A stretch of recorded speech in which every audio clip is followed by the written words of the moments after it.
एक बड़े से हाथी को एक छोटी सी छड़ी के द्वारा कंट्रोल किया जाता है, लेकिन क्या वो छड़ी उस हाथी से बड़ी है? बिल्कुल भी नहीं। एक छोटी सी मोमबत्ती बहुत से अंधेरे को खत्म करती है, लेकिन क्या वो मोमबत्ती अंधेरे से बड़ी होती है? बिल्कुल भी नहीं। एक बड़े से पहाड़ को एक बिजली पल भर में तोड़ देती है, लेकिन क्या वो बिजली उस पहाड़ से बड़ी होती है? बिल्कुल भी नहीं। कहने का मतलब साफ है कि बड़ा होना मैटर नहीं करता, मैटर करता है पावरफुल होना। और इस वीडियो में मैं आपको कुछ ऐसे रूल्स बताऊंगा जो कि आपको पावरफुल बनाएंगे। इन रूल्स को फॉलो करने के बाद में सब लोग आपकी इज्जत करेंगे। भीड़ में आप एक अलग इंसान बनकर दिखोगे। लोगों का आपको देखने का जो नजरिया है वो पूरी तरह से बदल जाएगा इन नियमों को समझने के बाद में। ये रूल्स आपको बाहर से चंचल और अंदर से चतुर और चालाक बनाएंगे। मैं चाहता हूँ कि मेरा कोई भी सब्सक्राइबर सीधा साधा बनकर ना रहे, कोई भी उसे बेवकूफ़ ना बना दे। सब लोग उसकी इज्जत करें और करेंगे भी सही अगर आप इन नियमों को समझ गए तो। और ये इस वीडियो का पार्ट 2 है। अगर आपने पार्ट 1 अभी तक नहीं देखा है तो इस वीडियो को देखने के बाद में ज़रूर देखना। लिंक आपको डिस्क्रिप्शन में मिल जाएगी। हम बात करते हैं पहले नियम की, और पहला नियम कहता है बहस से नहीं बल्कि अपने कामों से जीतो। एक समझदार इंसान, एक सज्जन कभी भी आर्ग्यूमेंट नहीं करता। बुद्धिमान लोग जो होते हैं वो कभी भी अपनी बातों से जीतने की कोशिश नहीं करते, वे हमेशा अपने कामों से जीतने की कोशिश करते हैं। MS धोनी से सीखो अपने काम से जवाब देना, कभी भी बहस ना करना। सामने वाली टीम का प्लेयर चाहे कुछ भी कहता रहे, MS धोनी कभी भी उस वक्त मुंह से जवाब नहीं देते। वो हमेशा अपने काम से जवाब देते हैं और मुंह तोड़ जवाब देते हैं। और जब भी जवाब देते हैं सामने वाली टीम की बोलती बंद हो जाती है। देखो, शब्द जो होते हैं वो चवन्नी के 100 मिलते हैं। बहस करके बातों से अगर आप जीत भी गए तो जो जीत होगी वो खोखली होगी, क्योंकि सामने वाले के अंदर अभी भी वो गुस्सा, वो डाउट भरा होगा। और हर कोई जानता है कि बहस करने के जोश में, अपनी बात को मनवाने में हम कुछ भी कह देते हैं। इसीलिए किसी को भी कुछ भी समझाने की जरूरत नहीं है। अपने काम से उन्हें जवाब दो, अपना काम करके दिखाओ। दूसरा नियम कहता है खुद को नए सांचे में ढालें। एक इंसान को गिरगिट और पानी की तरह होना चाहिए। उसे पानी की तरह किसी भी माहौल में तुरंत ढल जाना चाहिए, और गिरगिट की तरह जैसा माहौल वैसे आप बन जाएं। विद्वानों के बीच विद्वान बने और संतों के बीच संत। ये सबका दिल जीतने की एक बहुत ही पावरफुल कला है। समान लोग को आकर्षित करते हैं। आप जिससे भी मिलें, जिससे भी काम निकलवाना हो, जिसको भी इम्प्रेस करना हो, उसके जैसे बन जाएं। गंभीर या मजाकिया व्यक्तियों की बातों का उन्हीं के अंदाज में जवाब दें। एक अच्छा एक्टर कभी भी आंसू बहाने का नाटक कर सकता है। भले उसके दिल में कोई फीलिंग नहीं होती है, लेकिन वो अपनी फीलिंग्स को कुछ इस तरीके से शो करता है जिससे कि दूसरे प्रभावित हो। कई बार थोड़ी सी एक्टिंग करना आपको बचा लेगा, और कई बार एक्टिंग ना करना आपके लिए घातक साबित हो सकता है। जैसे अगर एक नेता अपनी सच्ची फीलिंग बता दे तो शायद वो ज़्यादा टाइम तक शासन नहीं कर सकता।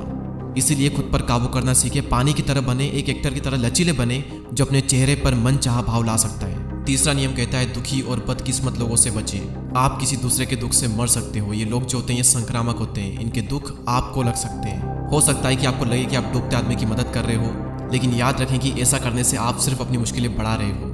बदकिस्मत लोग बदकिस्मती को अपनी तरफ आकर्षित करते हैं। अगर आप उनकी मदद करेंगे तो बदकिस्मती आपकी तरफ भी आकर्षित हो सकती है। इसीलिए सुखी और खुशकिस्मत लोगों के साथ रहें। आप में से कई लोग शायद ऐसा सोच रहे होंगे कि मैं ऐसा क्यों कह रहा हूँ कि इनकी मदद करने में हमें सावधान रहना चाहिए। देखो, हम ये सोचते हैं कि उन्हें मुसीबत से उबारना, उनकी आदतें बदलना एक नेकी का काम होगा, लेकिन अक्सर उनकी आदतें हम में आ जाती है। उनको बदलने की बजाय हम बदल जाते हैं। इसका रीज़न ये है कि इंसान जिन भी लोगों के साथ में रहता है उनके मूड, भावनाओं और सोचने के तरीकों का उस पर बहुत असर पड़ता है। और सबसे बड़ी सच्चाई तो ये है कि बदकिस्मत लोगों की बदकिस्मती उनकी खुद की मूर्खता के कारण आती है। अगर अभी आप उनकी मदद कर भी देंगे तो वो अपनी मूर्खता से फिर से अपनी किस्मत खराब कर लेंगे। और शायद अगर आप पैसों से उनकी मदद करोगे तो आपके पैसे कभी वापस भी नहीं आएंगे।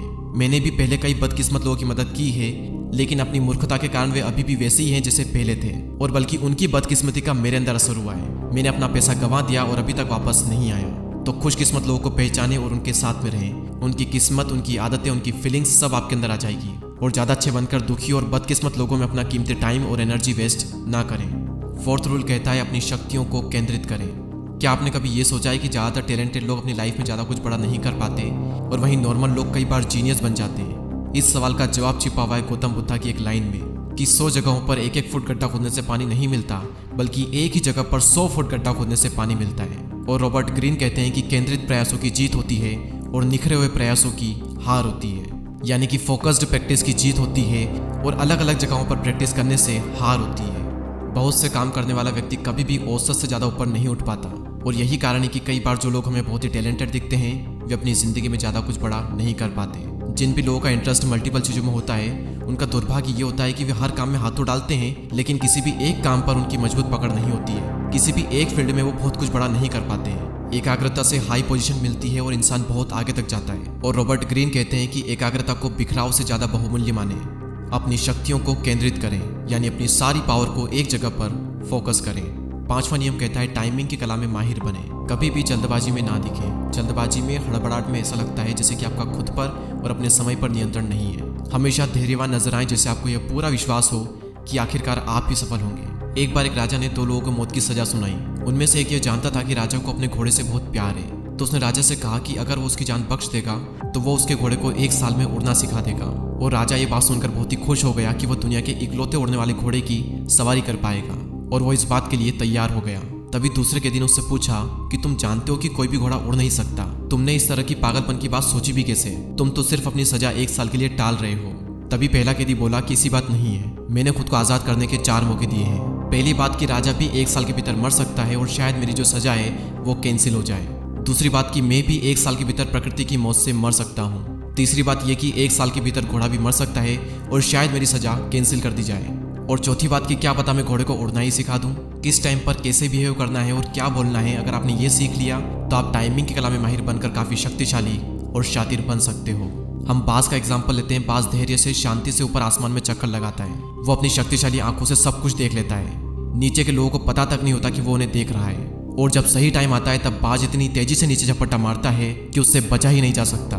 इससे पहले कि शिकारी यह जान पाए कि क्या हो रहा है, वो बाज के नुकीले पंजों में दबकर आसमान में पहुंच जाता है। विराट कोहली को आपने कई बार देखा होगा, विरोधी टीम कई बार स्लेजिंग करती है, उस वक्त विराट कोहली उनसे लड़ते नहीं है। विराट पहले अपने काम से जवाब देते हैं और फिर सही टाइम आने पर बदला लेते हैं और उन्हें मुंह तोड़ जवाब देते हैं। यूट्यूब पर अगर आप सर्च करोगे विराट रिवेंज मोमेंट तो आपको कई सारी वीडियोस मिल जाएगी जहां पर विराट ने सही टाइम आने पर हर एक को जवाब दिया है। अब इससे लर्निंग क्या है, सीख क्या है? जब भी पीछे हटने का टाइम हो पीछे हट जाएं, और जब भी वार करने का टाइम हो कसकर वार करें। छठा नियम कहता है बहादुरी के साथ काम करने उतरे। अगर आपको लगता है कि किसी काम में आप सफल नहीं हो पाएंगे तो उसे करने की कोशिश ना करें। अब आप में से कई लोग शायद ये सोच रहे होंगे कि हमें ये कहा जाता है कि एटलीस्ट कोशिश तो करें, अगर आप फेल भी हो जाओगे तो आप सीखोगे। कोशिश करो, लेकिन जिन कामों में आपको लगता है कि आप सफल हो जाओगे उसमें कोशिश करो। जिसमें आपको पहले से ही डाउट है, पहले से ही पता है कि शायद आप सफल ना हो पाओगे, उसको करना मूर्खता है। आपकी शंका, आपकी हिचक, आपका डाउट सफलता में बाधा डालेगा। एक बहुत ही खतरनाक चीज़ है। बेहतर यही होगा कि बहादुरी के साथ मैदान में उतरें। हर इंसान बहादुर व्यक्ति की तारीफ करता है और कायर व्यक्ति का कोई भी सम्मान नहीं करता। और रॉबर्ट ग्रीन कहते हैं कि सावधान होने की बजाय साहसी होना बेहतर है। तकदीर और लड़कियां एक जैसी होती है। साफ साफ दिखाई देता है कि तकदीर बहादुर लोगों का साथ देती है और कायर लोगों के पास भी नहीं भटकती। और ठीक तकदीर की तरह लड़कियां भी बहादुर और कॉन्फिडेंट लड़कों को ही पसंद करती है। 7वां नियम, यह जान ले कि सामने कौन है। कभी भी गलत व्यक्ति को नाराज न करे। एक बार एक कौवा एक भेड़ की पीठ पर जाकर बैठ गया और उसे परेशान करने लगा। भेड़ मजबूरन उसे काफी समय तक इधर उधर करती रही और फिर बोली कि अगर तुम किसी कुत्ते के साथ में भी ऐसा ही व्यवहार करते तो वो तुम्हें अपने दांतों से मजा चखा देता। इस बात पर कौवे ने जवाब दिया कि मैं सिर्फ कमजोर लोगों को सताता हूँ और शक्तिशाली लोगों की चापलूसी करता हूँ। मुझे पता है कि मुझे किसके साथ कैसा व्यवहार करना है। इस कौवे की तरह आपको किसी को सताना तो नहीं है, लेकिन ध्यान रहे कि कुत्ते की पीठ पर बैठने मत चले जाना। दुनिया में कई तरह के लोग होते हैं। ये कभी मत सोचना कि हर व्यक्ति पर आपकी एक ही रणनीति काम करेगी। कुछ लोगों के साथ में अगर आप धोखा या चालबाजी करोगे तो कई बार वो बदला लेने के लिए अपनी पूरी जिंदगी लगा देंगे। वे भेड़ की खाल में भेड़िए होते हैं। अपने शिकार और विरोधियों को सावधानी से चुने। कभी भी गलत व्यक्ति को नाराज न करें। जिंदगी में आपका सामना कई तरह के विरोधियों, मूर्खों और शिकारों से होगा। अगर आप ये जान लेते हो कि कौन भेड़ है और कौन लोमड़ी है, कौन खरगोश है और कौन बाज है और कौन गिद्ध है, अगर आप ये जान लेते हो तो शक्ति की दुनिया में आप काफी आगे जाओगे। रॉबर्ट ग्रीन कहते हैं कि अगर आप हर व्यक्ति से एक सा व्यवहार करेंगे तो आपका जीवन दुख भरा रहेगा। और याद रखें कि कितना ही महत्वहीन या फिर छोटा व्यक्ति क्यों ना हो, वो भी कभी ना कभी आपके काम आ सकता है। लेकिन अगर आपने कभी उसका अपमान किया है तो आपके काम कभी नहीं आएगा। गलतियों को अक्सर माफ कर दिया जाता है, लेकिन अपमान को कभी माफ नहीं किया जाता। हमारी जो सेल्फ रेस्पेक्ट होती है, हमारा जो गर्व होता है, वो इसे हमेशा याद रखता है। इसलिए कभी भी गलत व्यक्ति को नाराज न करें और न ही किसी का अपमान करें। 8वां और बहुत ही पावरफुल नियम, जो चीजें आप पा न सकें उनका तिरस्कार करें। उन्हें नजरअंदाज करना ही सर्वश्रेष्ठ प्रतिशोध है। आपने अपनी जिंदगी में कई बार ये बात नोटिस की होगी कि हमारी इच्छा के अक्सर विपरीत परिणाम होते हैं। आप किसी चीज को जितना ज्यादा चाहते हो, आप उसका जितना ज्यादा पीछा करते हो, वो चीज आपसे उतनी ही दूर भागती है। और शायद इसका कारण ये हो सकता है कि आपका जो इंटरेस्ट है वो बहुत ही स्ट्रांग है, क्योंकि इससे कई बार लोग अजीब महसूस करते हैं और कई बार तो डर भी जाते हैं। अनियंत्रित इच्छा से आप कमजोर, अयोग्य और दयनीय नजर आते हैं। तो सवाल यहाँ पर आता है कि हम करें क्या? जैसा कि इस नियम का नाम है, जो आप पा ना सके उसे इग्नोर करें। इग्नोर करना ही सबसे बड़ा प्रतिशोध है, सबसे बड़ा बदला है। जिस भी इंसान को आप चाहते हो उसमें इंटरेस्ट ना दिखाएं। क्योंकि कई बार इग्नोर करने से ज़्यादा भाव ना देने से वैल्यू बढ़ती है। और जब आपकी वैल्यू बढ़ेगी तो शायद जो आप पाना चाहते हो वो आपको मिल भी जाए आपकी हाई वैल्यू की वजह से। और ज़िंदगी में कई बार ऐसा होगा कि आप जो चाहते हो वो आपको ना भी मिले, तो जो ना मिले उसे स्वीकार करो और उसे इग्नोर करो और ज़िंदगी में आगे बढ़ो। मैं एक बार फिर से ये सारे नियम रिवाइज करा देता हूँ। पहला नियम कहता है बहस से नहीं बल्कि अपने कामों से जीतो। दूसरा नियम कहता है खुद को नए सांचे में ढालें, यानी पानी की तरह बन जाए। तीसरा नियम दुखी और बदकिस्मत लोगों से बचें। चौथा नियम अपनी शक्तियों को केंद्रित करें।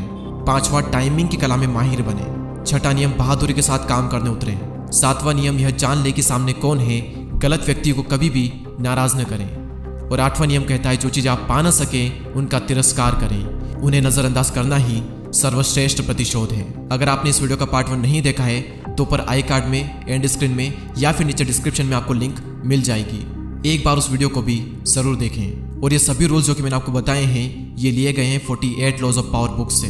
अगर आप इस बुक को पढ़ना चाहते हो तो डिस्क्रिप्शन में लिंक है। ये बुक हिंदी और इंग्लिश दोनों में अवेलेबल है। और इस वीडियो को शेयर करें अपने सीधे साधे दोस्तों के साथ में, ताकि वे भी चतुर और चालाक बन पाएं। और हमसे जुड़ने के लिए सब्सक्राइब करके बेल आइकन को प्रेस करें। मैं मिलूंगा आपसे अगले वीडियो में, तब तक के लिए जय हिंद, जय भारत।